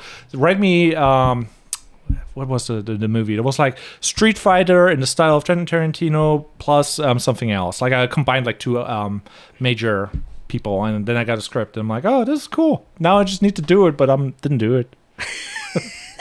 It's crazy, Now you have to execute on it. Yes, execution. This is what I'm saying right now. Like, I was in a dark space mentally for the last couple of months because of lack of work, and I was kind of just sitting there feeling sorry for myself, and I had a couple of different choice encounters that like started flipping the switches, and it's like, hey, you didn't just get here by chance. Like, you've worked to get here. And right now I'm on the go and executing everything, including, you know what I mean? Like, this weird thing here. Thank you for actually coming out and doing the shenanigans. Yeah, of course. Once you were like, hey, are you coming to do this? I'm like, you know what? I'm turning into Jim Carrey and Yes Man, and I'm just doing everything because what's stopping me? Yeah, in the beginning, that's kind of how you start out, though. You know, like that's at least how I did. Like, you know, the opportunity. Let's say yes. You know, said yes to everything, and then like first gig $200, then $400, then watch Chris Do, doubled my prices. And I'm like, oh, this is how it's done. You know, like this is at least how I learned. Like Chris Do, the future. Beautiful. That stuff is like, oh, powerful, and I'm like, huh, okay, and said yes, and now I have to learn to say no to certain things, and I have to figure out what is the long time strategy and stuff like that.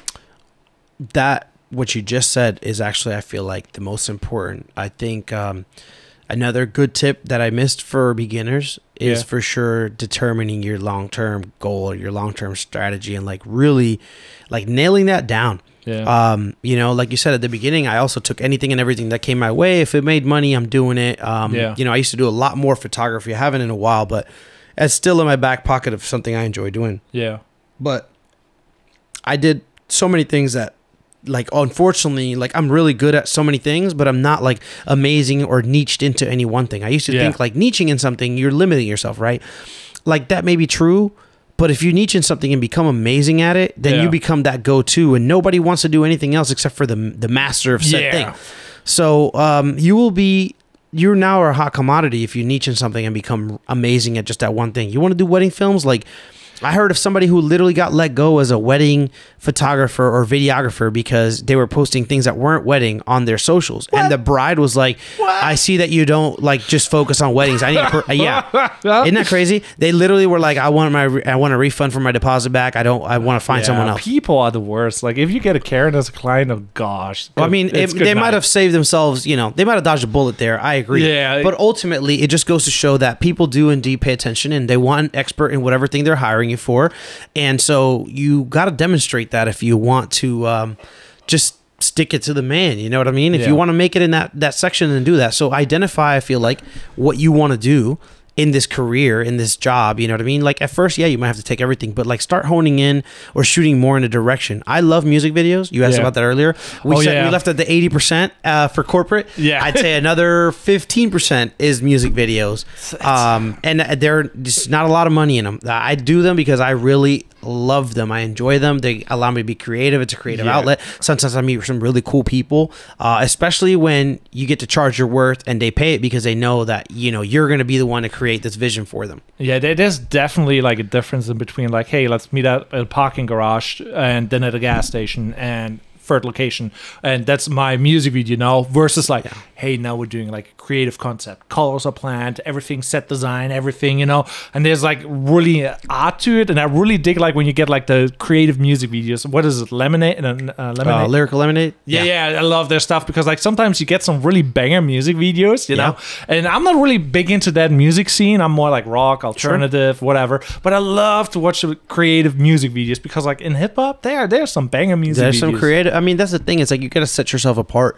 Yeah. And that's how you do it, in my opinion, especially as a video guy, right? It's like what's cool now isn't just quality. Quality can be had by anyone, to be honest. Like, I mean, even phones, we already talked about that part. But there's like the cheapest camera you can buy now can shoot an amazing video. Yeah. You can get an A7 III now for less than $1,000. You don't even need the free too. No, it's 100%. If you post it on the iPhone, it's like with 1080p, you will get away if the autofocus or the focus is like correct. You will get away with it. But you know what's what's hard to see like 4K on a phone. It's like you have to zoom in with the phone to see. And but you know what is winning? Yeah, creativity. Big time.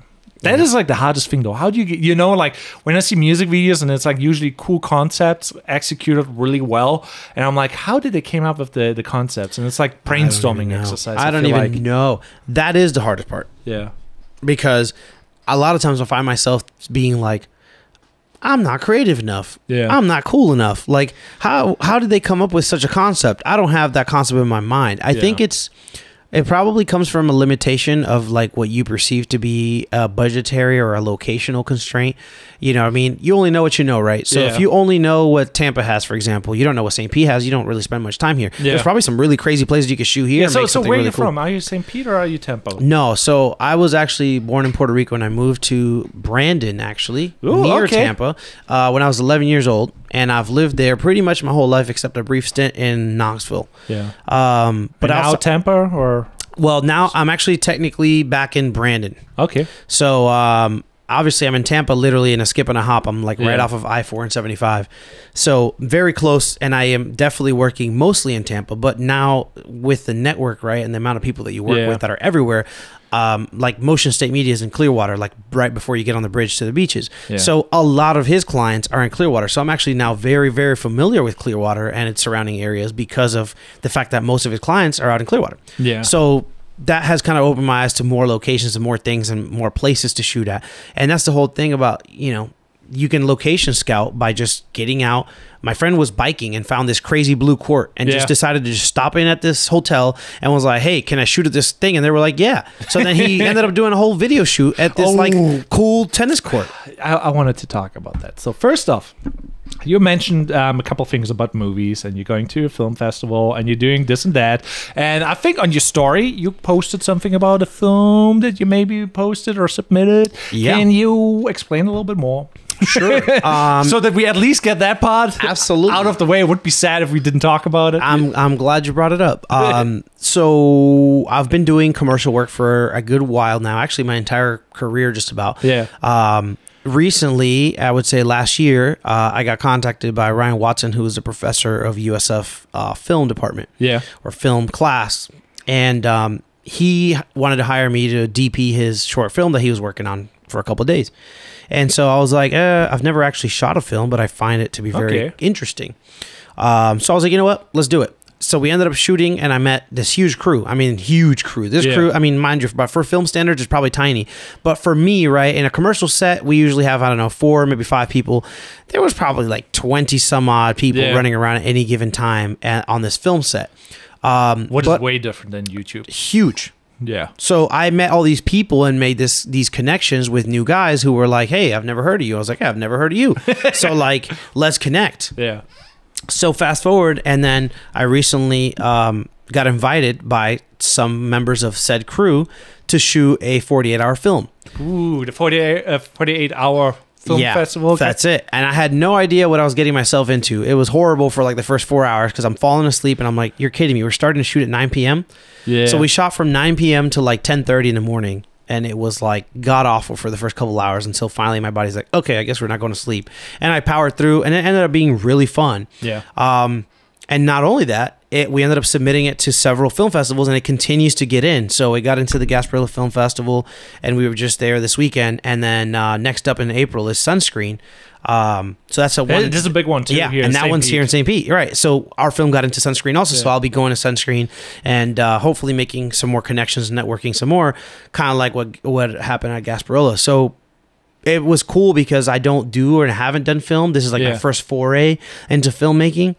As an art form separately from doing commercial videos. Like, they are indeed quite different. And so it was really cool. And now I finally shot my first short film with some members of the same crew that I said, it's all about connections. Absolutely. I was like, hey, do you want to come help me out? Like, there's no budget right now because like, I mean, like, hell, I'm not making too much money right now. But I was like, you know, should be fun. I'll feed you guys. We got everything locked in. We got locations. We got actors, whatever. And everything's going to run on schedule. And it did for the most part. So I'm thankful for that. But I was just able to upload it and send it to the Music Bed Challenge, which was due today. So I'm really proud of it. Big one. Yeah. And it was technically my first real short film that I shot and How directed. long was the film?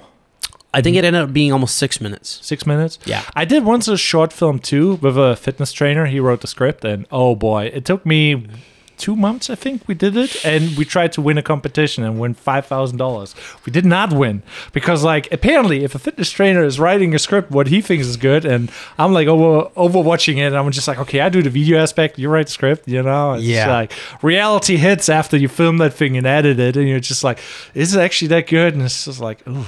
I guess you'll have to just let the people decide because I mean, like I said, there's somebody out there for everything. You know what I mean? How many, like you said, you have a certain music choice, but how many other artists aren't there in all spectrums? Yeah, there's things for everyone, and I feel like another good beginner tip is don't get discouraged if somebody doesn't like your vision, your video, because somebody else out there, I guarantee you, might love it. Definitely love it. And they exist. It's not for everyone. And I say that for any art form, you know what I mean? Like, I might not like charcoal art or something or painting, but I love, like, you know, I feel like also like the art of doing something, you learn a lot, because like it's one thing to watch a YouTube video and thinking you know now how it works, and then actually executing on it, and now reality hits and you're just like, wait a second, it's not that easy. And there's different things happening, and now I do actually get starting a movie. I'm like, how do I get a set? How do I get a location? You know, and like now you have to knock doors, now you have to shoot up and reshoot and do all those things.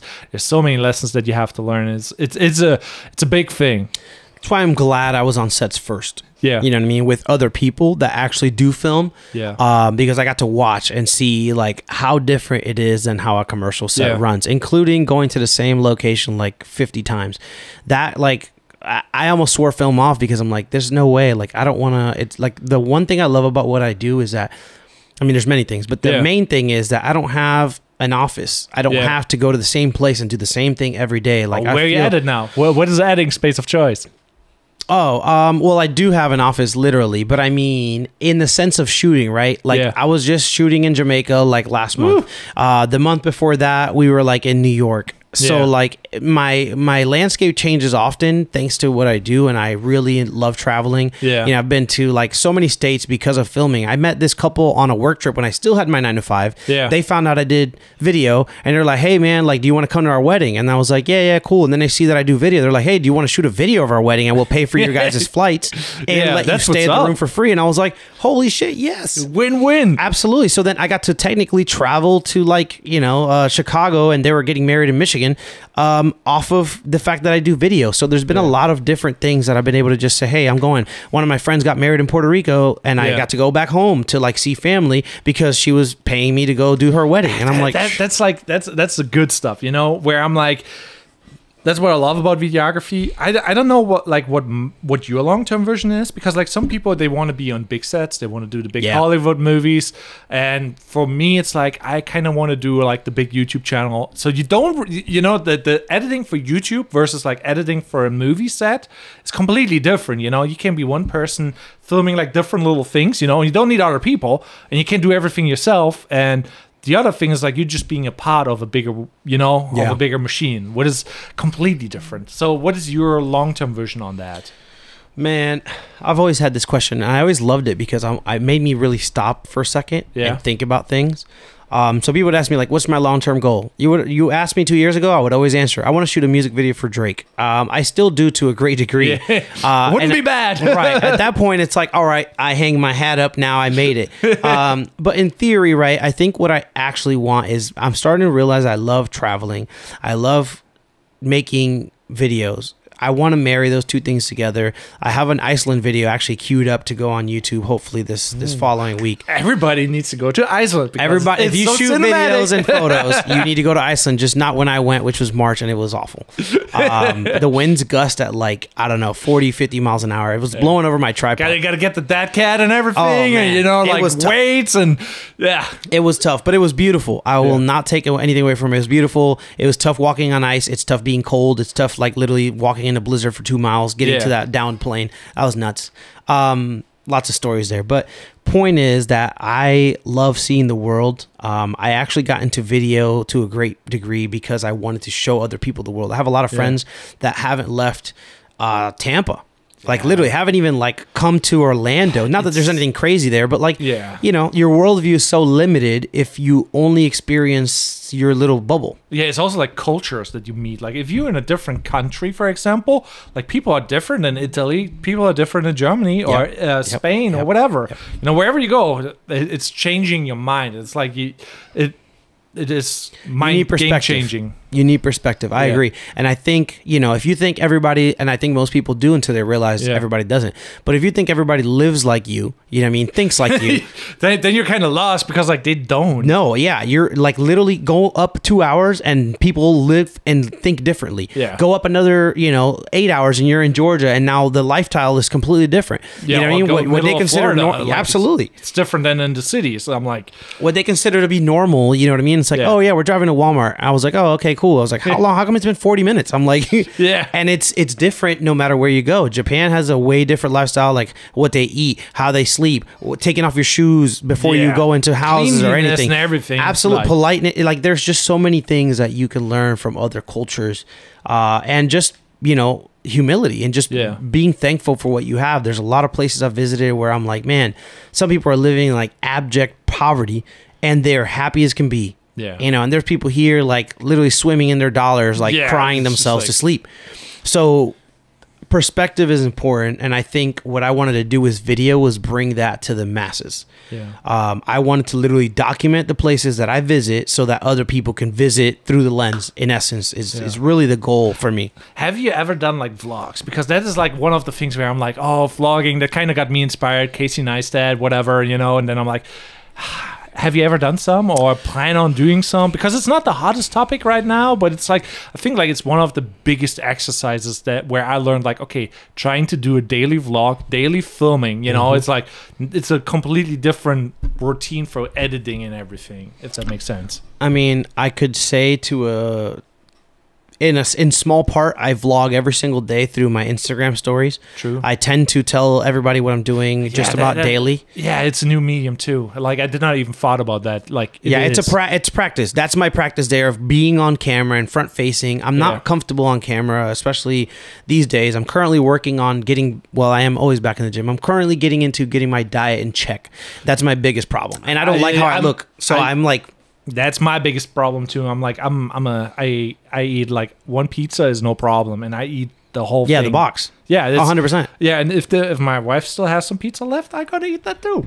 Yeah, me and you are the same in that sense, and I'm trying to flip that script. I actually, before I got married, I was in pretty good shape. Yeah. To say the least.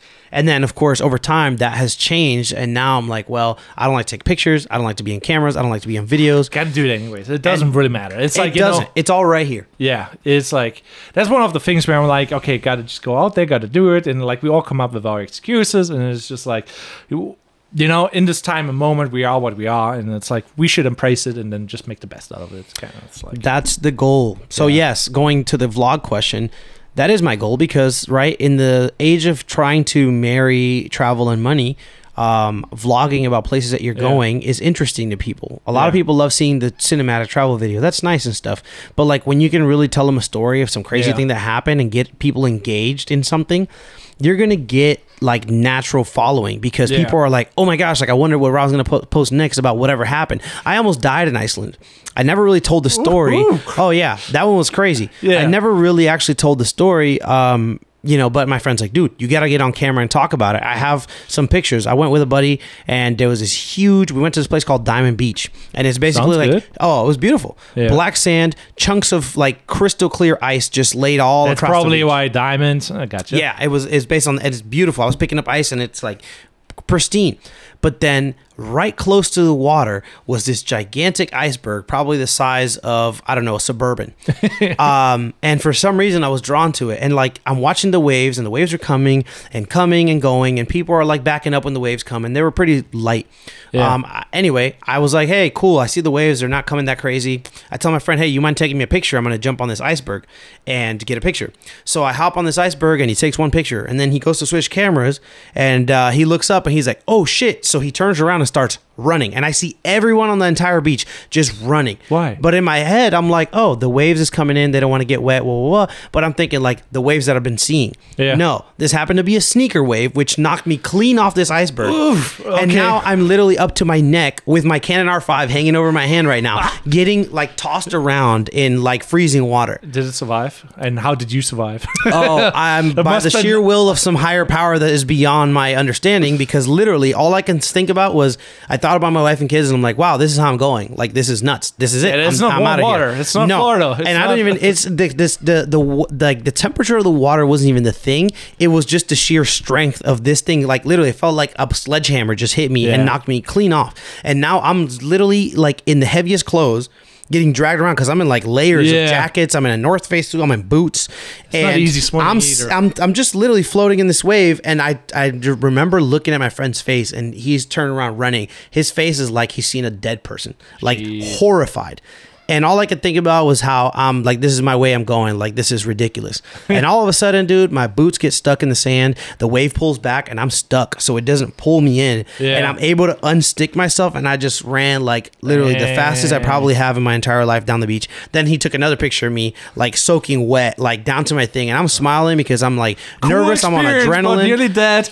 Absolutely. And literally I was like, man, you just never know how quick your life can go. I can sing a story about that or tell a story about that too. It's like life is crazy and you got to be careful. And that's like the beauty of like social media in general. It's like we document that for a different generation too. Like your kids, they maybe will see you on the video, on the YouTubes, you know, and it's like, or on the podcast or whatever, you know. Like my kid wants to be on YouTube. Yeah, it's one of those things. Like you never know when somebody goes, and God bless, you know. Hopefully nothing's gonna happen, but it's like one of those things. Yeah.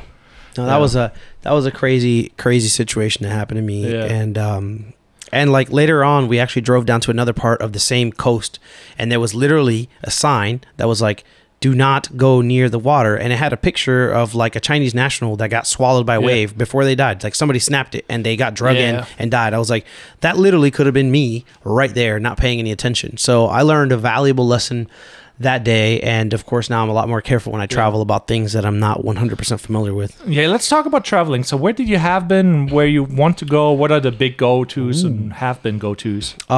So for some weird reason, like Mongolia is at the top of my list of something I want to travel. That's an odd one. Never really heard about that. That is an odd one. So the whole thing with like eagle hunting, and just like the really cool culture that they have, I feel like it would be something to document. I have it in my mind to do like a documentary on like an African tribe or something similar.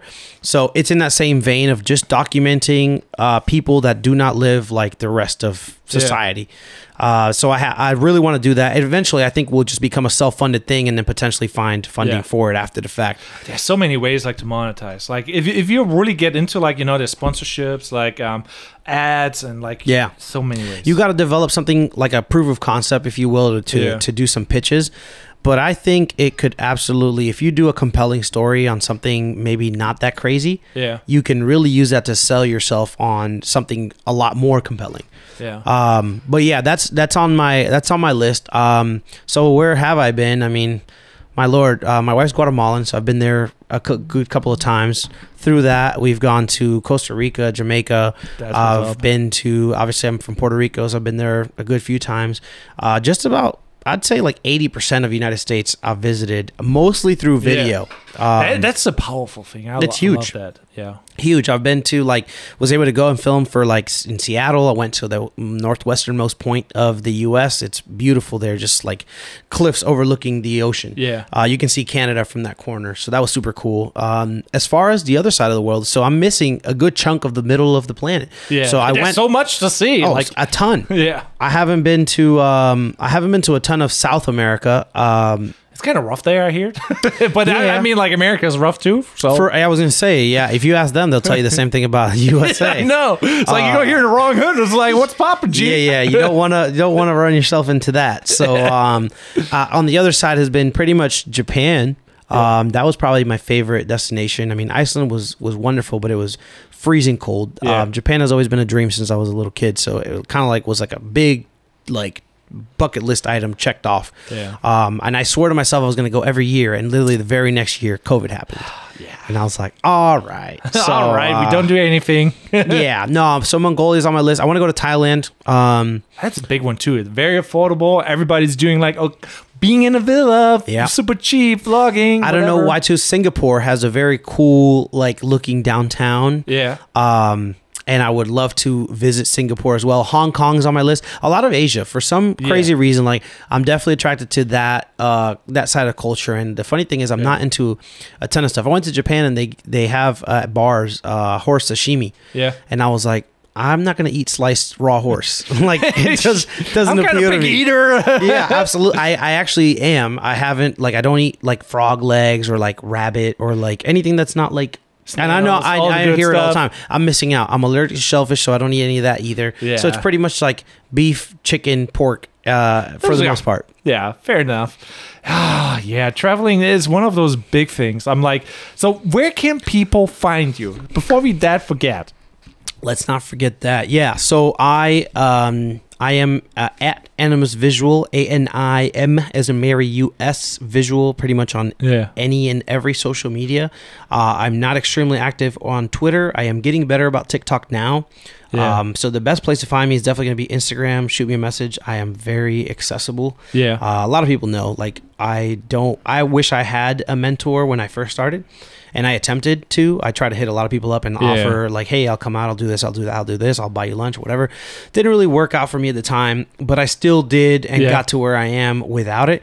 But I did wish I had somebody like me. So a lot of people have hit me up, and I've basically become that for them. Like, I don't really expect anything other than, like, hey, come ready to learn something. You know, put in the sweat equity, like, help me work on stuff. This is a big one too. You know, people want to say, I'm worth $500. I'm like, no, you don't. If you did not have any experience, you know, like, you got to at least, like, show some experience, or, you know, like, I'll give the back end too on that, though. I remember when I first started, right? The first thing I did, I shot a music video when I first started shooting, and that's the first thing I wanted to get into. And I did this music video, and everybody's saying how it was so good, you know, and it's comparable or better than other people in town doing videos forever, whatever.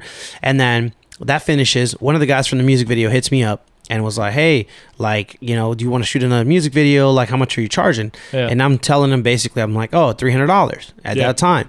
And he goes off about how, like, I don't have any experience in this, and I need to put in my sweat equity, and I need to, like, do more videos before I can charge those kind of numbers. But then I'm like, okay, so I did a video that was on par, if not better, than what other things that you've had or done or seen. So you're thinking just because I've only done 2 videos that I should be worth less money? Like, aren't you satisfied with the quality? I don't get why I have to do more things before I can charge a higher price. You would pay $300 for a worse video. Why would you pay me $300 for a better video? I'm confused. You just want to, like, lowball it.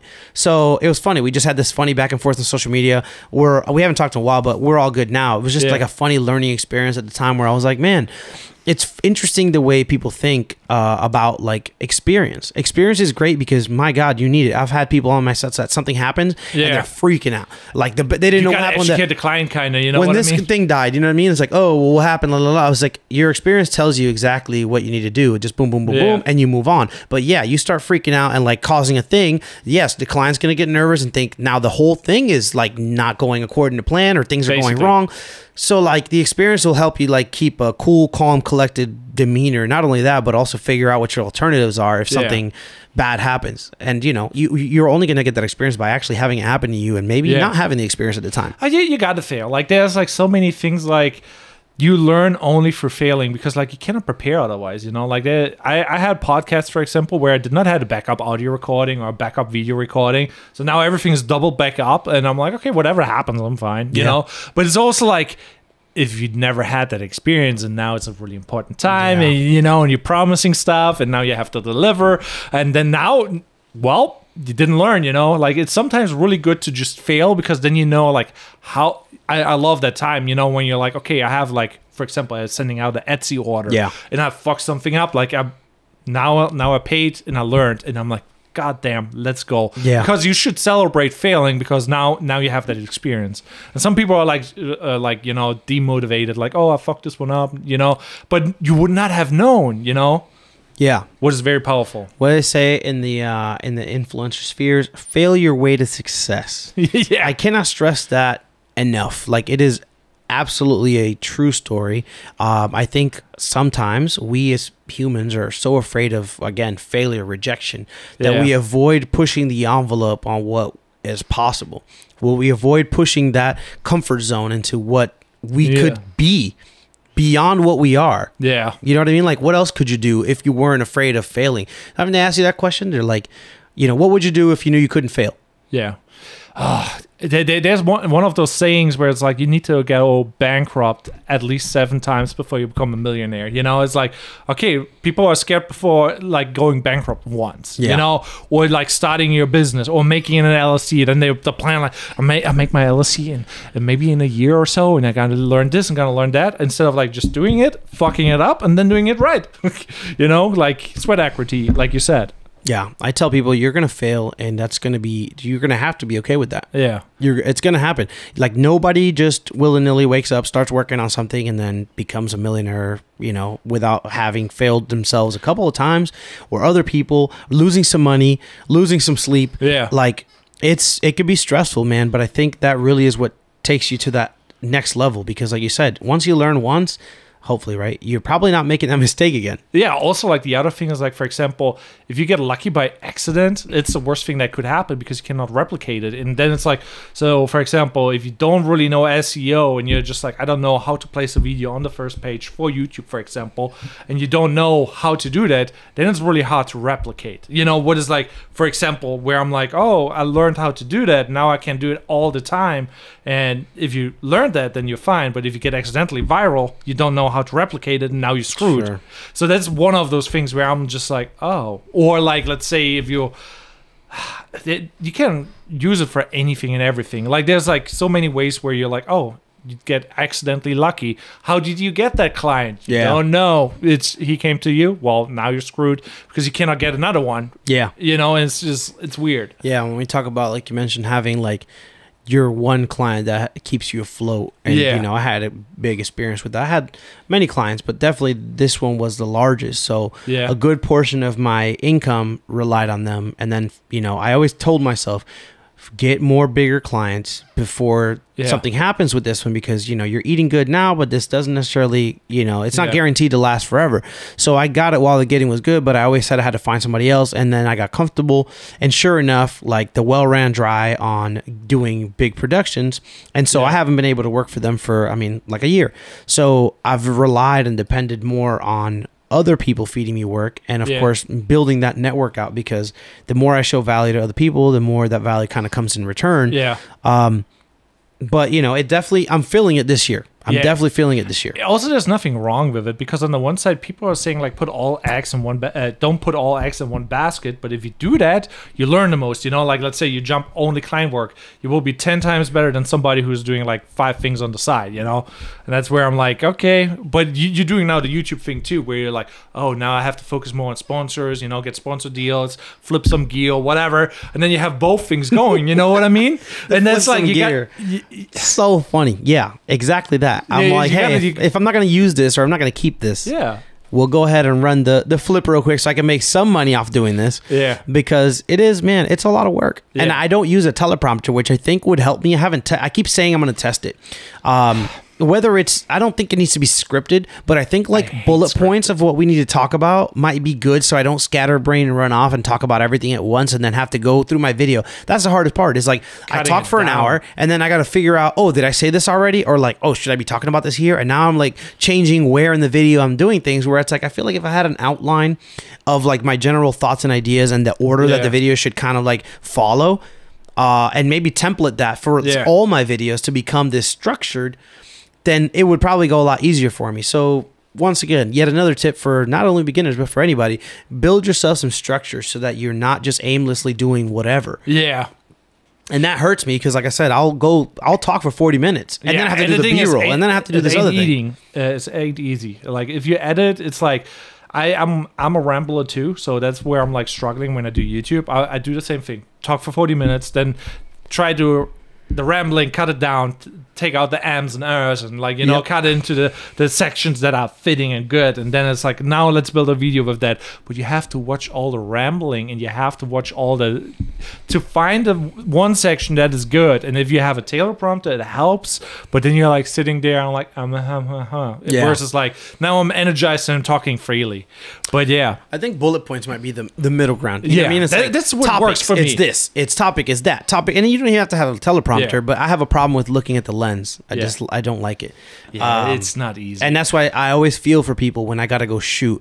This is part of the strength of like you mentioned, making people feel comfortable. Yeah. Because I know what it's like to be in the front of a camera, and I don't like it. So I tend to like just empathize with people when I have to shoot them, and they're like, oh, I'm not comfortable. Like, I don't like this. I don't like being on camera. Blah, blah, blah. I was like, listen, I hate being on camera. That's why I'm back here. And you have a laugh with them, and you blah, blah, blah. Next thing you know, it's like, hey, you're going to do fine. And you encourage them, and you get into a place where they're now like, forget the camera exists. And you really get the best performance out of people when they don't feel like they're under the microscope. Yeah, on that note though, so I'm not gonna lie, we already are at like 1 hour and 10 minutes. I told you I could talk. Plus the 40 minutes beforehand, so I feel like we should cut it early off or early. Yeah, this ain't early. This is great. I really appreciate though that you're on the podcast and doing the whole thing here with me, and I don't want to hold you up or anything, but we maybe can talk YouTube afterwards, and I show you what I want to tell you or show you, whatever. But yeah, so any last things that you want to say, besides like subscribing? Guys, just do it. Yeah, just do it. It's the best advice that I've been given that I never followed until like now. I'm literally just doing it. It doesn't matter what it is. I want to just go and do it, because at the end of the day, like, we're only here for one life. We're here for however much time that we don't know we have. Yeah. And if we just sit here every day thinking about what we could and aren't doing, like, you're not getting yourself anywhere. So just get out there and whatever it is that you want to do, like, do exactly that. Yeah. No procrastination anymore, guys. Have a good one. Subscribe.